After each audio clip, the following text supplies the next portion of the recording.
Hello everyone, welcome to all of you. So dear students, here is a recruitment update for you from Uttar Pradesh Pollution Control Board, right? So what you need to do, you need to visit the official website uppcb.up.gov.in और जब आप यहाँ आएंगे तो here you can see on the career section the latest advertisement is here related to the assistant environmental engineer and assistant scientific officer examination 2026 और ये जो language है वो इंग्लिश मतलब एडवर्टीजमेंट की बात कर रहा है।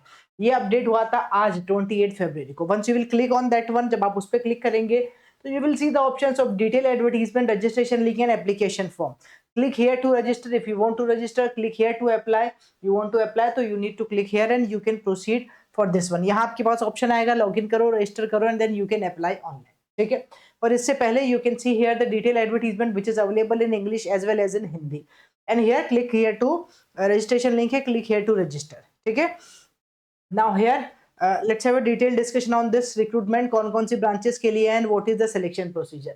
तो here it is talking about date of commencement of online application in registration जो कि 28 फरवरी से स्टार्ट हो गया है। टुडे इज 1 मार्च, तो you can now start the form filling, ठीक है। आप ये प्रोसेस स्टार्ट कर सकते हैं। It will be there up to the 28 March 2026. Now who can apply here और कौन कौन सी ब्रांचेस के लिए है। So here they mention okay 26 temporary post of assistant environmental engineer pay matrix level 10 and 14 temporary post of assistant scientific officer. तो सबसे पहले यहाँ हम जो बात कर रहे हैं वो है एनवायरमेंटल इंजीनियर वाले के लिए। यहाँ तो साइंस वाले बच्चे अप्लाई कर सकते हैं और यहाँ ये जो असिस्टेंट एनवायरमेंटल इंजीनियर है यहाँ बीटेक इन सिविल और केमिकल वाले स्टूडेंट्स अप्लाई कर सकते हैं। But the most important thing here, this recruitment is purely on the temporary basis, contract basis की job है। level 10 का pay matrix रहेगा। Here they mention assistant environmental engineer pay matrix level 10, number of vacancies 26 है, category wise mention है। और scientific officer में pay matrix वही 10 है और 14 number of vacancies है, category wise mention किया गया है, ठीक है। Here you can go for the form filling, कैसे करना है पूरा डिटेल इन्होंने बताया है, ठीक है। क्योंकि ये जो रिक्रूटमेंट है this will be based on the exam, इसलिए लिखा है उन्होंने एग्जाम, हाँ। तो they will conduct the CBT और उस सीबीटी की बेसिस पे ही आपका फाइनल सिलेक्शन होगा, दैट इज क्लियर, ठीक है। Now let's talk about the application fees which is actually I feel ki very huge. For unreserved categories 2000 rupees, for OBC 2000 rupees, for SC ST 1000 rupees and for the persons with disabilities that is nil only, ठीक है।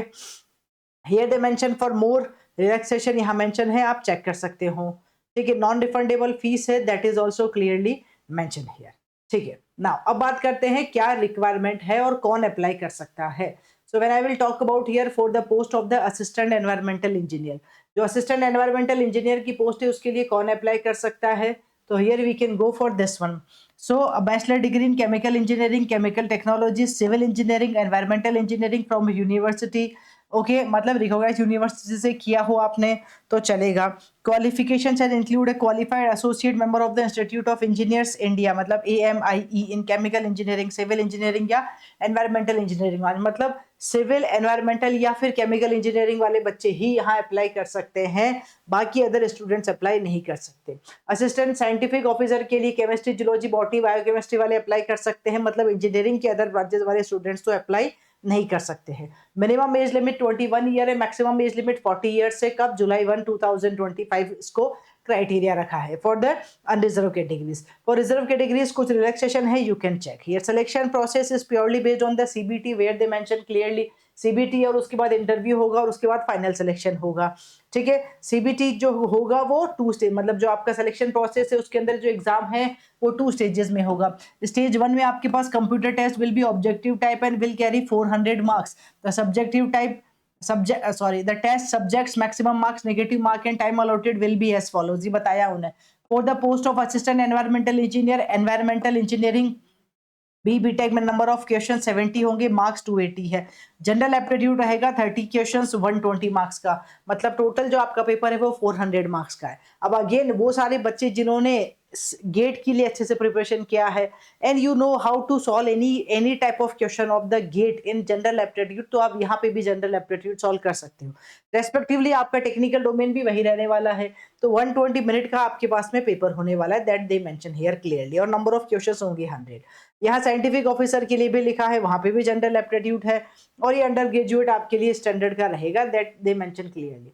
फिर second stage में होने वाला है आपका interview, जो कि 70% क्या लिखा है इसको थोड़ा सा हम yeah, the first of all they will check the performance in your in your written test, and then the 70 marks का होगा आपका इंटरव्यू, ठीक है, और फिर फाइनल सिलेक्शन होगा तो that will be the 470 marks, इन्होंने लिखा है 400 + 70, बस यही सारा मेंशन है। Here you can go for the form filling, आप अप्लाई कर सकते हैं, और terms and condition I will suggest you to go for it. अगर आप पढ़ना चाहते हैं, अप्लाई करना चाहते हैं, then you can just read all these the details whatever here it is mentioned, as the last date will be 28 March। आप 28 मार्च से पहले पहले फॉर्म फिल कर सकते हैं। Alright guys, thank you.